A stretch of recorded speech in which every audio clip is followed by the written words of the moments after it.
Converting an arbor press to a cane chopper is pretty straightforward, and here I'm showing you a close-up of what I've put together. So there's the collector box, which you can see on the right hand side, and it's sitting on the platform. The cane is sitting on a platform that has a groove in it. This is just a different angle so you can see things a little bit more clearly. And for this press, there's only two blades, one on the top and one on the bottom. But you can also do two blades on the bottom.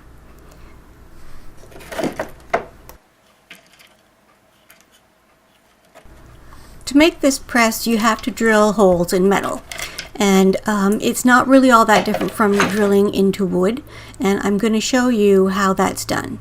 If you have a drill press, it's super easy. If you have a hand drill, it can be done, but I recommend using aluminum for the base platform because it's soft. So you can see here that I have the platform being held by a clamp, and any kind of clamp that's going to keep it upright and stable is all you need.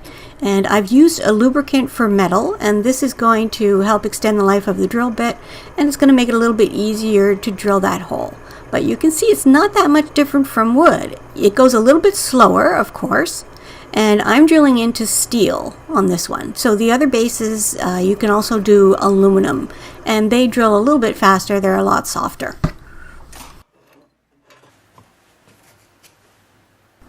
To tap the hole and add threads, I'm using a lubricant again.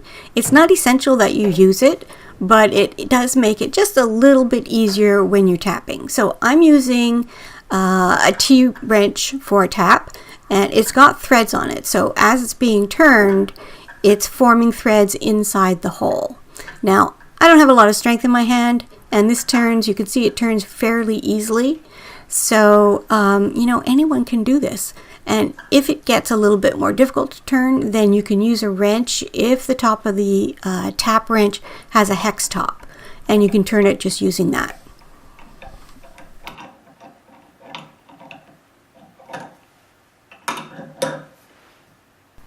This is a really good view of the vise or clamp that I have holding the platform, the metal. And what I'm using there is a 3-inch drill press vise. It's pretty simple. It holds things really nice and tight, keeps them upright. It's great for this type of work. Now that I've gone to the depth that I wanted, I'm now unscrewing it. And as soon as it's out, it's ready to go because the threads are now formed and you can screw the blade directly into it. Obviously, there are a lot more steps to do the conversion. I just wanted to show you how to drill a hole in steel so that you can do it yourself, and you can see that it's not that difficult.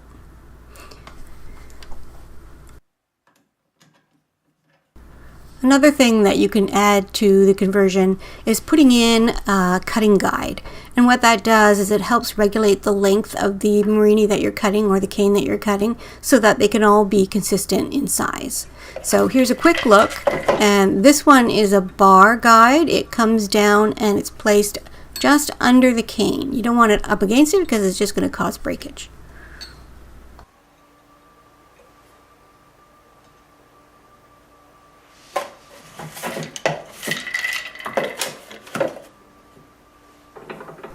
Another thing I wanted to point out is you can see that the machine is clamped to the table. And usually when I have this set up in my studio, I actually have it screwed into the workbench. That way it's not going to lift as you're cutting the larger pieces that need a lot more force.